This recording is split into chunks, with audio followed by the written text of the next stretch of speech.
하나님께서 은혜와 사랑으로 여러분과 함께 하십니다. 네. 우리가 하나님의 말씀으로 살아간다면 여러분 어떻게 될까요? 하나님의 말씀대로 살아간다면 반드시 하나님의 약속이 이루어질 줄 믿습니다. 신명기 28장에 보면 하나님께서 그의 백성에게 주시고자 하는 언약의 백성에게 주시는 복이 나열되어 있어요. 그 복이 굉장히 놀랍고 그리고 가슴 벅차고 우리를 흥분하게 만드는 그런 복을 주시는 것을 많은 이야기로 나열을 하고 있습니다.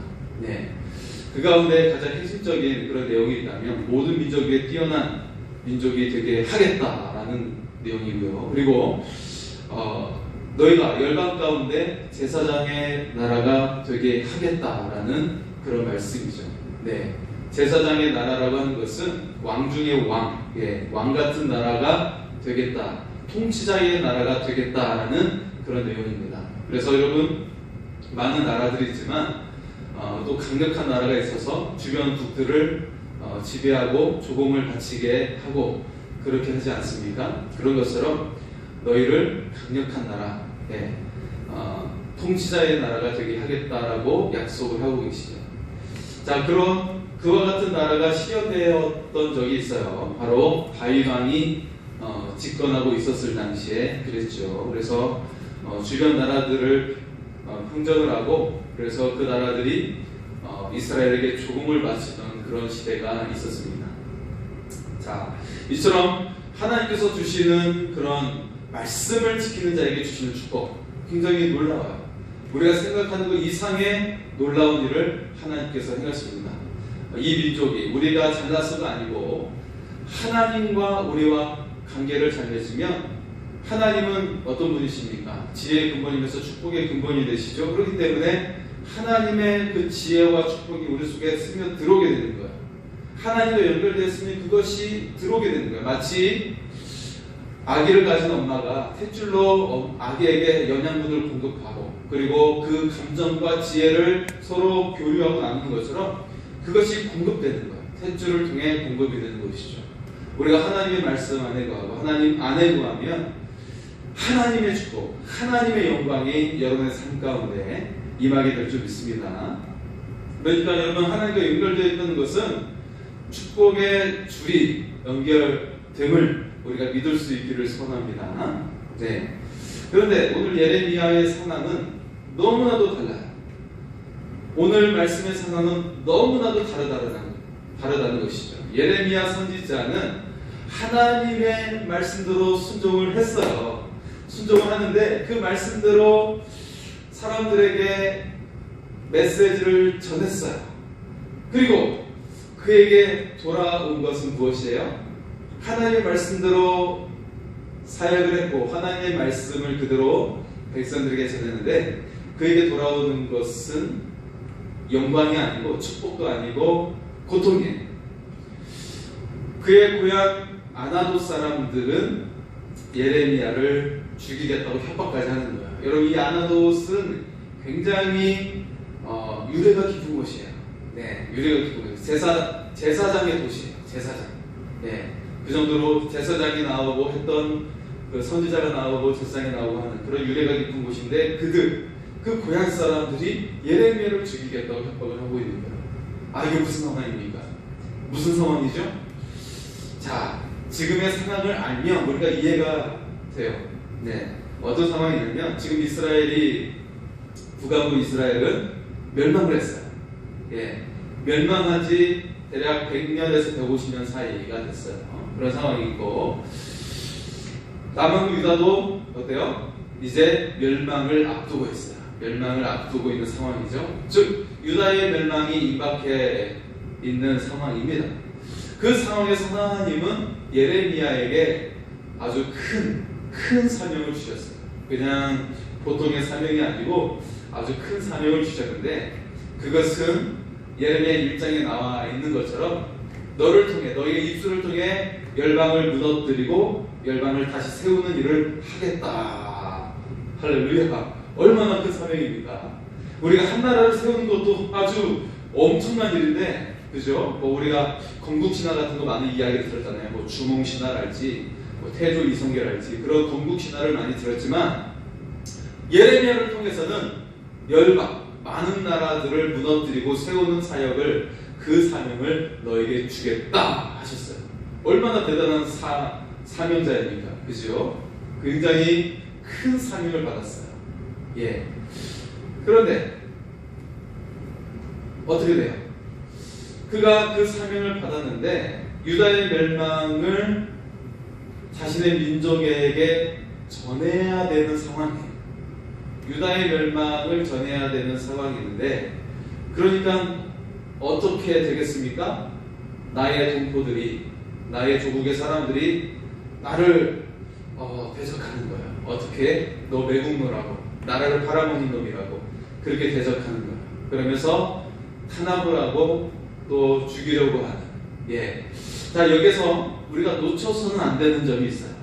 놓쳐서는 안 되는 점이 있는데 그것은 지금 현재 유다 백성들의 대부분이 하나님을 버렸다는 거예요. 하나님을 버렸어요. 그리고 다른 우상을 섬기고 이방 나라를 의지해 나는 이집트파, 나는 바벨론파 하면서 다른 나라를 의지하면서 그렇게 있는 상황이죠. 자, 하나님의 관점에 봤을 때 지금 이들은 어떤 사람들이에요?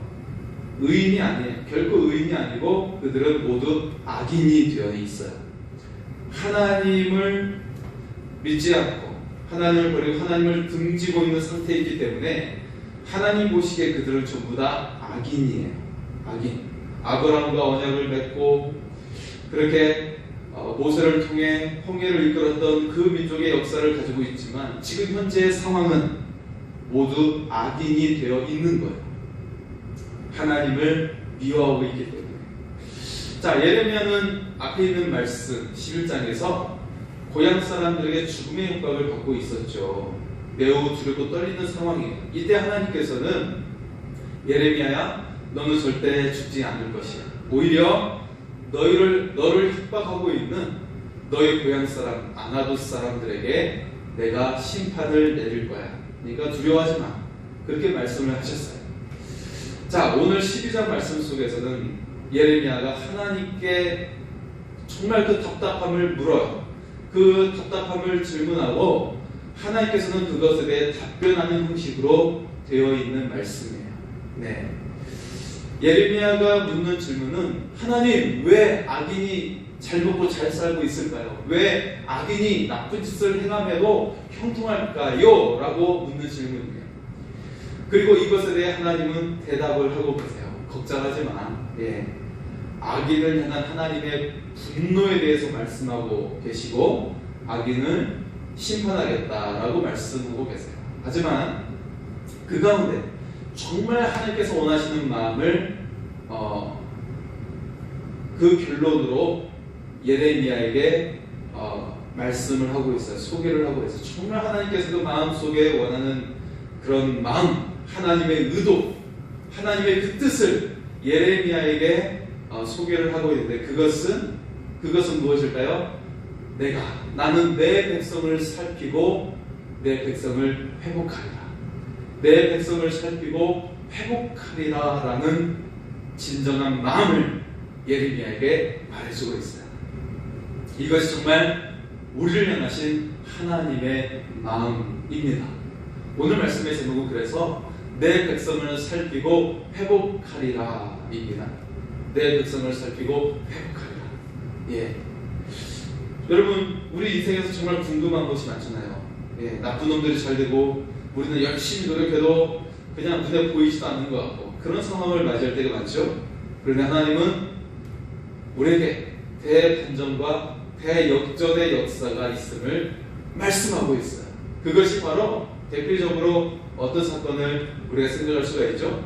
바로 예수님의 그 십자가의 그 죽으심의 자리가 부활의 영광과 온 인류의 구원의 역사가 임하는 장소임을, 대반전의 역사, 대역설의 역사를 이루어주신 그 하나님의 역사가 바로 십자가와 예수의 부활 속에 나타남을 우리가 믿을 수 있기를 소원합니다. 네, 그렇습니다. 하나님은 언제나 대역전의 역사를 준비하고 계세요.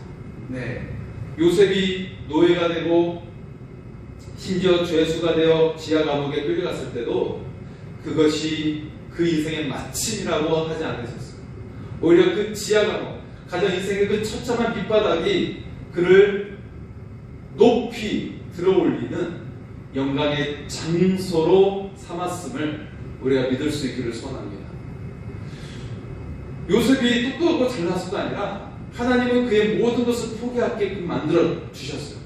모든 것을 포기하게 만들어 주셨어요. 인간적인 그런 소망의 가닥도 그 한 줄기 소망까지도 다 끊어버리셨어요. 술 맡은 관원이 왔을 때 그 꿈을 해석해줘서 당신이 왕 앞에 당신의 그 지위를 회복할 때에 나의 억울함을 왕에게 말해주셨어 라고 부탁을 했죠. 정말 신랑 같은 희망인데 그것마저도 하나님은 끊어버리셨어요. 끊어버리고 오직 어떻게 하셨어요? 오직 하나님만을 바라보게 하셨어요. 그리고 요셉은 정말 하나님만을 바라보고 계속 그 지하 감옥이지만 신실하게 성실하게 거기에서 임해서 간수들에게 어떻게 돼요? 인정을 받으면서 그곳에서 생활하고 있었던 것이죠. 하나님은 그런 요셉의 마음의 중심을 보셨어요. 네가 빛이 들어오지 않는 그 지하 감옥 속에서도 하나님을 향해 소망을 품고 있구나. 사람들에게도 성실하게 대하고 그렇게 하나님을 바라보고 있구나. 그 속에서 요셉이 인정을 받았던 거예요. 여러분, 우리의 진정한 믿음은 인생의 밑바닥에 있을 때 어떻게 반응하느냐에 있습니다. 가장 고통스럽고 힘든 상황 속에서 어떻게 반응하느냐에 있다는 것이죠. 그때 우리가 믿음으로 반응하고 하나님을 바라봄으로 반응할 수 있기를 소원합니다. 예. 자, 오늘 말씀 속에 예레미야는 너무나도 좌절하고 있어요. 왜냐하면 내가 믿었던 나의 고향 사람들마저 나를 죽이겠다고 협박하고 있기 때문이죠. 그 속에서 예레미야는 하나님을 향해 부르짖고 있는 거예요. 분명히 나에게 열방을 무너뜨리고 세우는 사명을 주셨어요. 그런데 지금은 얼마나 나의 상황이 고통스럽고 두려움과 좌절을 겪고 있는지 정말 너무나도 힘이 든 거예요. 그 속에서 그 예레미야의 마음을 담고 있는 그 말이 1절에 나오고 있습니다. 1절의 말씀입니다. 여호와여, 내가 주와 변론할 때에 주께서 의로우시니이다. 그러나 내가 주께 질문하옵나니 악한 자의 길이 형통하며 반역한 자가 다 평안함은 무슨 까닭이니이까. 네, 예레미야는 하나님의 의로우심을 믿고 있는데 현실 속에서는 하나님의 공의가 온데간데가 없어요. 오히려 정반대로 악의 세력이 창궐하고 있고 그들이 잘 먹고 잘 살고 있는 것이죠. 예, 악이 선을 짓밟고 하나님의 의를 비우고 있는 거예요. 하나님 어디 계시냐? 우리 이렇게 잘 살고 있는데, 우리 이렇게 못되지만 몰라하는데도 불구하고 우리가 더 잘 살고 있는데 하나님 어디 계시냐? 비우고 있는 것이죠. 뿐만 아니라 2절 말씀에 의하면 그들이 가식적으로 신앙생활하고 있어요. 하나님의 그 중심에는 하나님을 모시지 않으면서 겉으로만 내가 하나님을 섬기는 척 제사의 행위를 하고 있고 그런 모습을 보이고 있는 것이죠. 그런 그 위선자들이 물질적인 풍요를 누리고 있어요. 뿐만 아니라 명예와 권력까지도 쥐고 있어요. 이런 어처구니 없는 현실 앞에서 하나님께 항의하고 있는 거예요. 여러분, 오늘날도 이런저런 그런 어려움을 겪는 사람들이 많이 있죠. 예, 산업체에서 다치고 그 열악한 상황 속에서 생명을 잃고 있는 사람들이 있고요. 가장이든 젊은 사람이든 그런 일터에서 정말 다치고 그렇게 안타까운 목숨을 잃는 사람들이 있어요. 음주운전 사고에 의해서 가족을 잃는 사람들이 있고요. 그럼에도 그 형벌이 마음에 들지 않는 경우들이 있어요. 네, 여러 가지 정말 어이없는 사고에 의해서 생명을 잃는 사람들, 언제든지 우리에게 닥칠 수 있는 수많은 일들이 우리의 삶 가운데 있어요. 이 가운데 우리는 너무나도 답답하고 마음이 억울한 거예요. 정직하게 일하는 사람이 절세와 월세를 등등등등 했는데 그 또한 주택을 대출받아서 그 엄청난 이자를 갚아야 되는 그런 사람들도 있어요. 네, 그렇게 아둥바둥하며 살아가고 있죠. 그런데 누군가는 그들의 돈을 가지고 사기치고 혼자 호의호식하는 사람이 있죠. 이른바 빌라왕이라고 하는 사람이 전세금을 다 가로채가지고 그렇게 살다가 책임져 주지 않는, 보증금을 주지 않는 그런 악한 일들이 지금 이 땅에 일어나고 있죠. 하나님의 공의가 사라진 현실 앞에서 예레미야는 하나님을 저버린 불의한 자들을 처벌해달라고 간구하고 있어요. 그래서 하나님 그들을 심판해 주십시오, 그들을 멸해 주십시오라고 하나님께 항의하고 있어요. 하나님 언제까지 그들을 심판하지 않으시겠습니까? 그들로 말미암아 땅은 물론 짐승까지 새들까지 고통을 받고 있어요. 하나님 언제까지 기다리려고 하십니까? 왜 악인들이 그들로 인해 아무런 죄가 없는 의인과 또 이 자연과 짐승들이 고통을 받아야 합니까?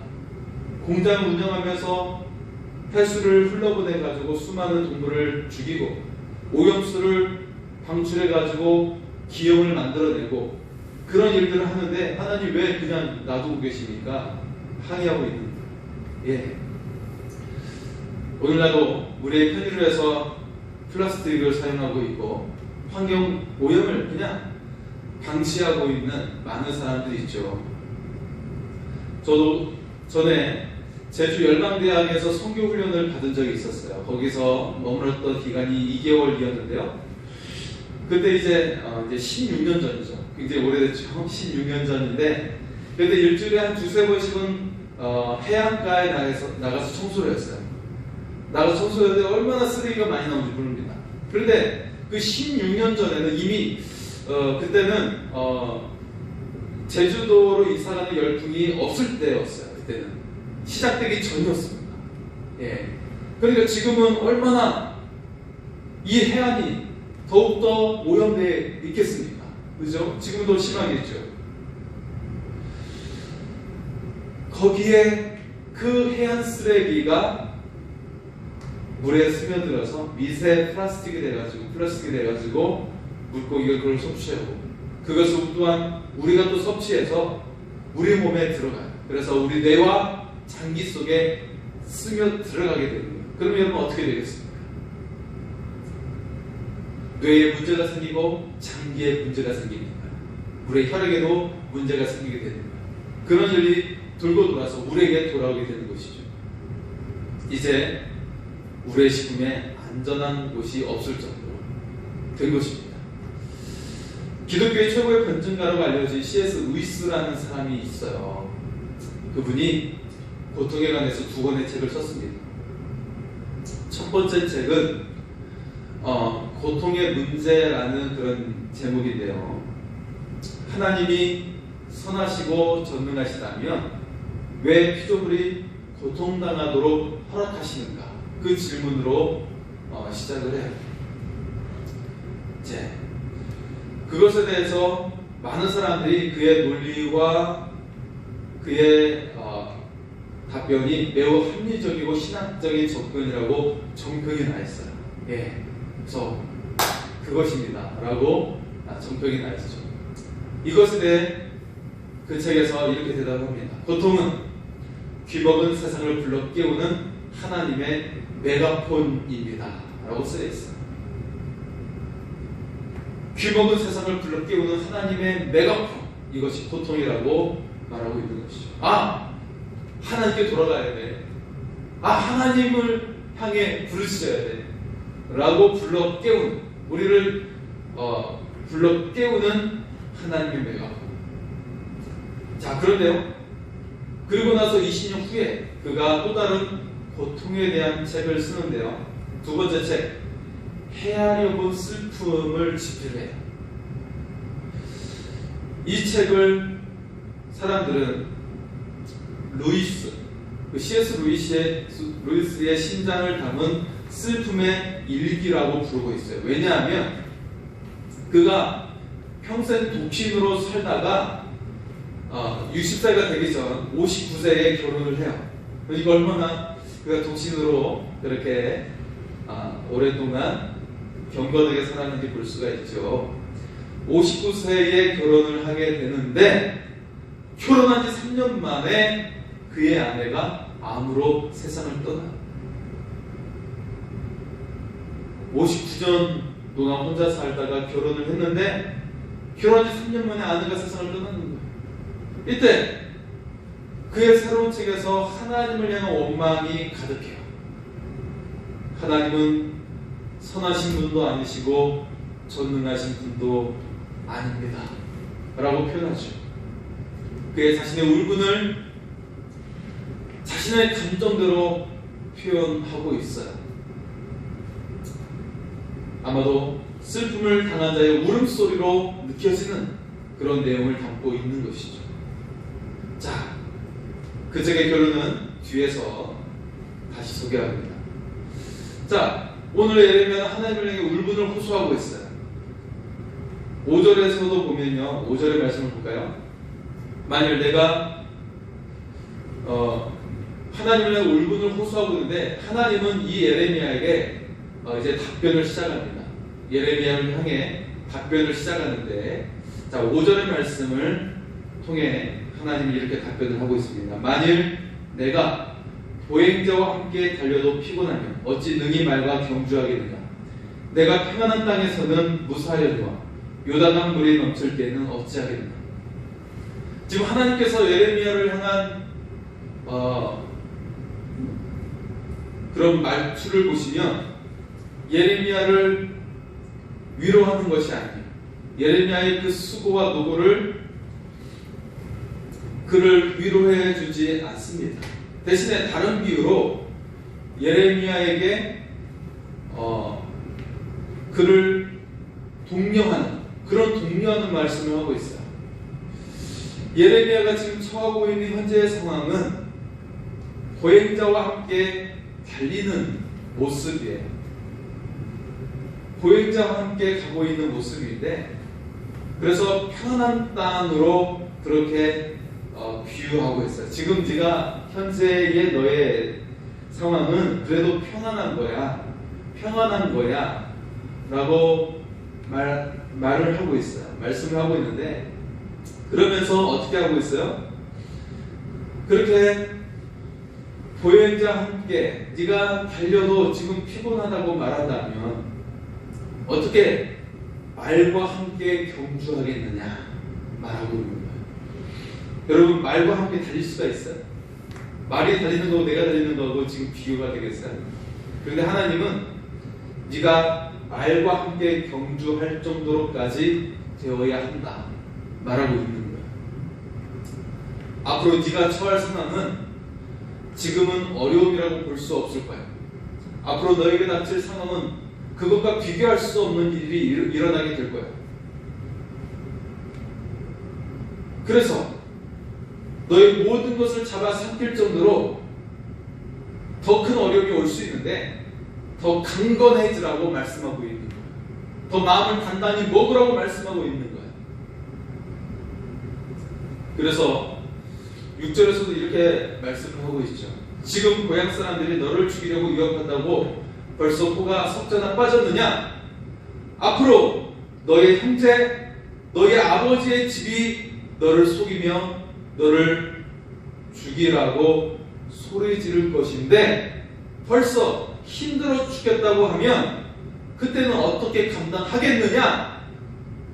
라고 하면서 그의 각오를 새롭게 다지고 계시는 거예요. 여러분, 하나님 때때로 우리의 고난 속에 우리를 더욱더 책망하시고 우리를 더욱더 마음을 단단하게 각오하게 하시는 하나님을 볼 수가 있어요. 우리의 마음을 새롭게 다지시는 하나님을 볼 수가 있어요. 여러분, 남자들이 이제 군대를 가잖아요. 거기 보면 일반 사병들이 훈련받는 것과 장교들이 훈련받는 것이 다르죠. 네, 저희 교회도 청년중앙면이 하사관 훈련을 2명이 받았네요. 받았지만요, 사병과 장교의 훈련은 달라요. 사병의 훈련은 6주가 가장 길지만 장교의 훈련은 3개월이에요. 그리고 행군하는 것도 사병들은 20km, 마지막에 40km를 행군하죠. 그런데 장교들은 100km 행군이에요. 2배 이상이에요. 그 정도로 힘들어요. 여러분 40km만 행군해도 앞뒤가 다 까여가지고 물집 잡히고 막 살이 벗겨집니다. 그 정도로 행군이 심해요. 그 군화를 신고 해야 되는데 20kg 군장을 메고 행군을 해야 돼요. 그러면 발이 아니에요. 상처투성입니다. 그 정도로 힘든 것을 장교들은 2배 이상 가야 되는 것이죠. 여러분, 그래서 군대 간 사람들 많이 여러분 위로해 주시고 격려해 주시기 바랍니다. 지금 군대가 많이 좋아졌다고 해도 군대는 군대인 거예요. 그 수준에 걸맞는 훈련을 해야 되는 거예요. 갈멜산에서 엘리야 선지자는 바알 선지자, 거짓 선지자들과 대결해서 승리하게 되죠. 그런데 그가 아합 앞에 나아가서 어떻게 돼요?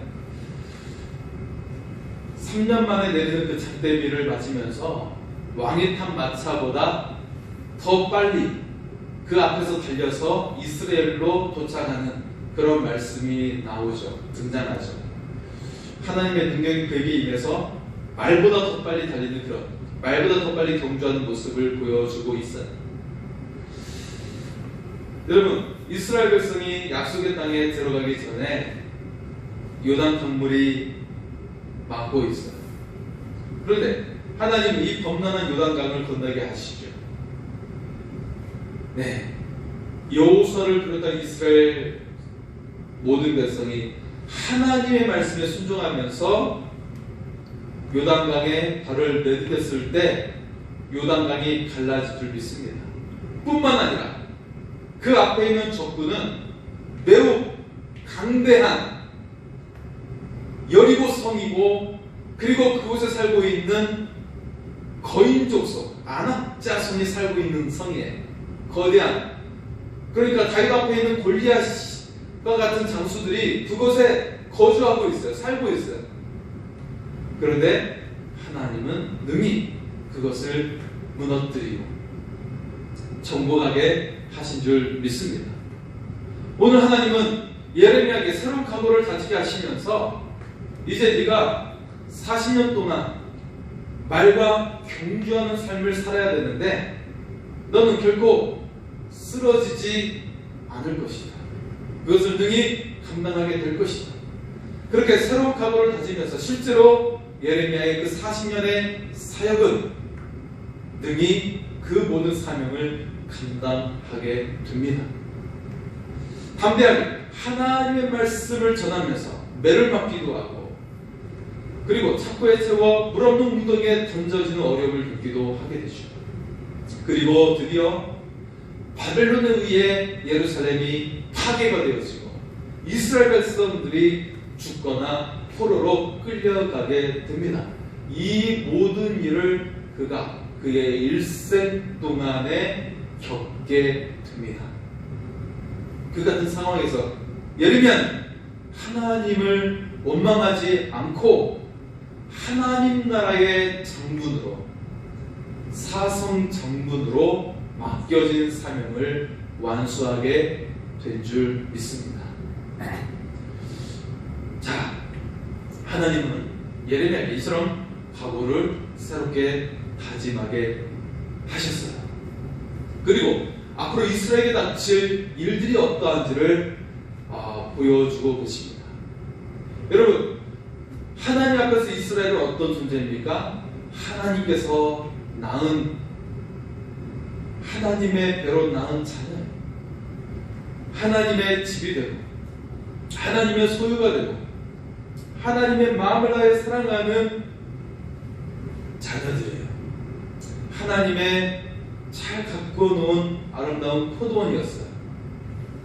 하나님이 아끼고 사랑하는 존재가 이제는 어떻게 돼요? 원수에 의해서 파괴되어지고 짓밟히고 황무지가 되어버리는 그런 상황에 놓이게 된다라고 말씀을 하고 있습니다.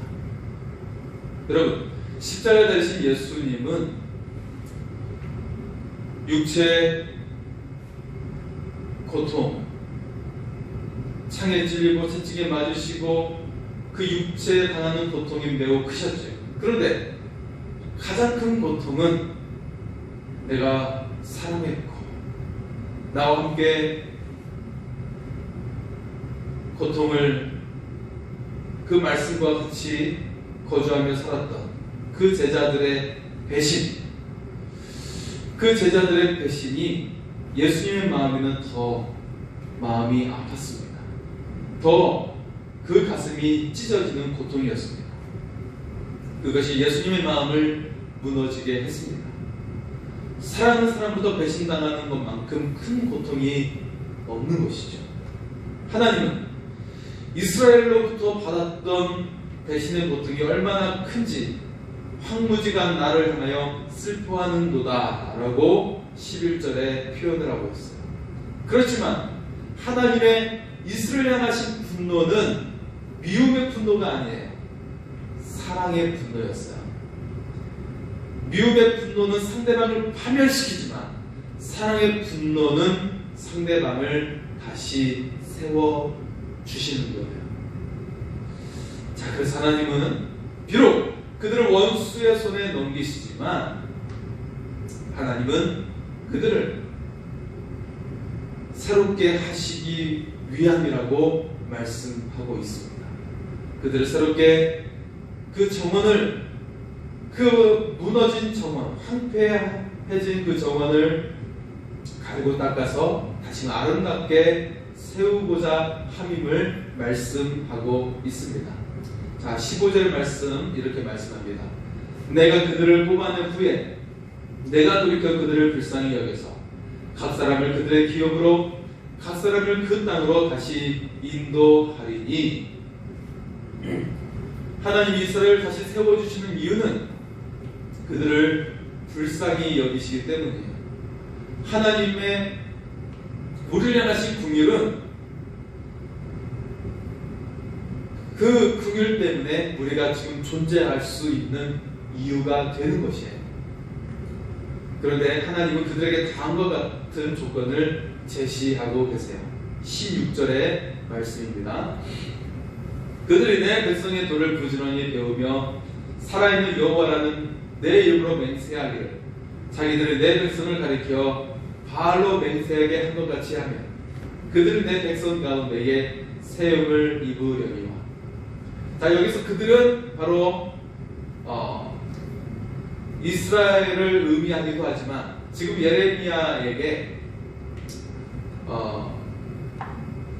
예레미야가 하나님 향해 항의하고 있는 그런 형통하고 있는 악인들에 대해서 말하기도 하는 것이죠.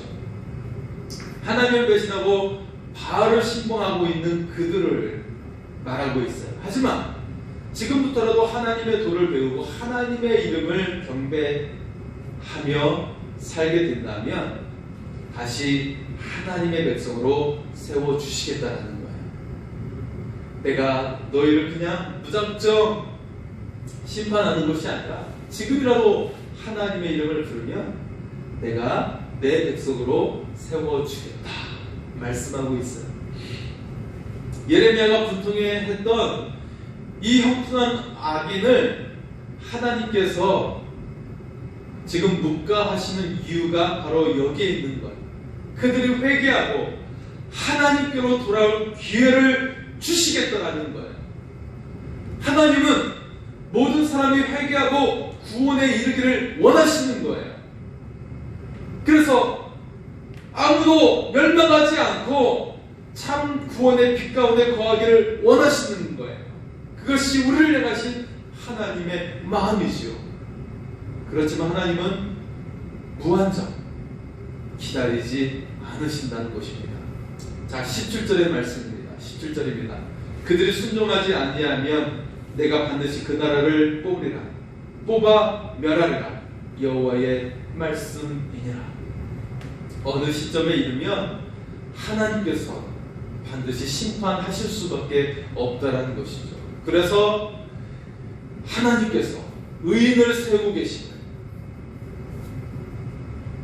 하나님께서는 증명해 보이시는 거예요. 결국에는 최후의 심판이 있기 때문에 악인의 형통함을 지금 허락하고 계시는 것이죠. 우리가 때때로 악인의 형통함을 부러워할 때가 있죠. 아, 저렇게 해도 잘 사네? 저렇게 해도 성공하네? 저렇게 해도 사람들에게 칭찬을 받고 있고 부러움을 사고 있네? 그럴 때가 있죠. 그리고 이 악인의 형통함에 그 분노가 치밀어오를 때가 있어요.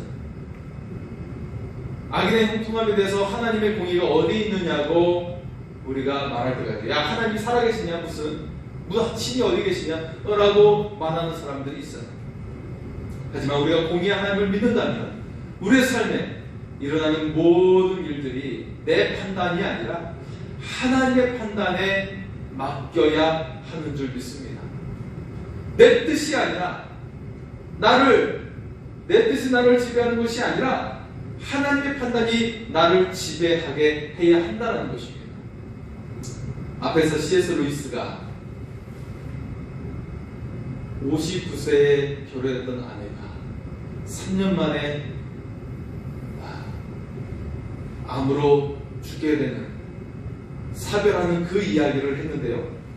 이로 인해 그가 낙심하고 하나님을 원망했던 그의 말을 들려주었어요. 그런데 루이스는 하나님의 침묵 속에서 다음과 같은 사실을 깨달았다고 고백합니다. 이렇게 말합니다. 하나님은 우리 믿음이나 사랑의 자질을 알아보시려고 시험을 하시는 게 아니다. 그분은 이미 알고 계시니까. 모르는 쪽은 오히려 나였다. 이 시험에서 하나님은 우리가 피고석과 증인석 그리고 재판석에 모두 한꺼번에 앉아볼 수 있도록 만드신다. 그분은 언제나 나의 성체가 카드로 만든 집이라는 사실을 알고 계셨다. 내가 그 사실을 깨닫도록 하는 유일한 방법은 그것을 쳐서 무너뜨리는 것뿐이었다. 루이스는 하나님의 뜻을 헤아리지 못한 자신의 우매함을 고백하고 있어요. 우리는 결국 카드로 만든 집에 불과한 연약한 존재에 불과하다는 것을 깨닫게 하신다는 거예요. 그리고 우리를 견고하게 세우시는 분은 하나님밖에 없음을 고백하는 것입니다. 여러분, 악인의 형통은 항상 있어 왔습니다. 예레미야 시대에도 있었고 예수님의 시대에도 있었고 예수님의 제자들, 그 사도들의 시대에도 악인들은 형통했어요. 오늘도 그렇고 내일도 그리고 미래에도 악인의 형통함은 계속 있을 것입니다. 하지만 이 악인의 형통함은 영원하지 않다는 거예요. 악인의 형통은 후손에게 자랑이 아니라 치욕입니다. 세상적인 형통과는 거리가 먼 진리의 삶을 살았던 예레미야 그리고 예수님 그리고 사도들은 하나님의 영원한 자랑이 되었음을 우리가 믿을 수 있기를 소원합니다. 하나님은 하나님께서 주님의 자녀로 세워주신 우리 모두가 하나님의 영원한 자랑거리가 되기를 원하심을 우리가 믿을 수 있기를 소원합니다. 우리가 앞에서 맞이할 시간은 우리가 경험했던 시간들보다 더 힘든 상황이 있을 수가 있어요. 그래서 사람들은 돈 우선주의의 삶을 살고 있죠. 만문주의, 그리고 무너진 성도덕, 활락을 추구하는 문화, 이기적인 삶, 세대 간의, 계층 간의 그런 차별과 갈등, 그것들은 더욱더 있을 수 있어요. 우리 주님께서는 좀 더 쉽고 평안한 자리에 안주하려고 하는 우리들에게 우리의 믿음을 더욱더 새롭게 하고 각오를 새롭게 하라고 말씀하십니다. 보행자와 함께 달리는 수준이 아니라 말과 함께 경주할 수 있는 그런 하나님의 사람이 되기를 원하고 계십니다. 일반 사병처럼 살지 아니하고 장군으로 살아갈 것을 권면하고 계십니다. 별을 달고 있는 스타가 되어 대장부가 되라고 말씀하고 계십니다. 겟세마네 동산에서 예수님이 자신의 뜻이 아니라 하나님의 뜻에 주님은 순종하셨어요. 하나님의 뜻에 순종하여 인류를 구원하시기 위해서 기꺼이 십자가에 달려 죽으신 예수님, 그 예수님을 하나님께서 부활하여 주셨고 모든 이름에 뛰어난 이름이 되게 하심을 우리가 믿을 수 있기를 소원합니다. 부활하신 주님을 믿는다는 것은 주님께서 약속하신 영원한 하나님의 나라를 믿는 것입니다. 하나님의 나라는 시간적으로 미래만을 의미하는 것이 아니에요. 하나님의 나라는 우리가 하나님과 함께하는 과거의 시간, 그리고 지금 현재의 시간, 그리고 미래의 모든 시간을 의미하고 있다는 거예요. 하나님의 나라는 하나님과 함께하는 모든 공간을 의미하고 있는 거예요. 다시 말하면 우리가 주님과 함께하는 모든 시간, 모든 공간이 하나님의 나라임을 믿으시기 바랍니다. 나의 뜻을 내려놓고 부활하신 주님과 함께 달려가서 우리의 일상이 영원으로 이어지는 하나님 나라의 삶이 될 수 있기를 소원합니다. 이 시간 찬양합니다. 나의 등 뒤에서 찬양하겠습니다.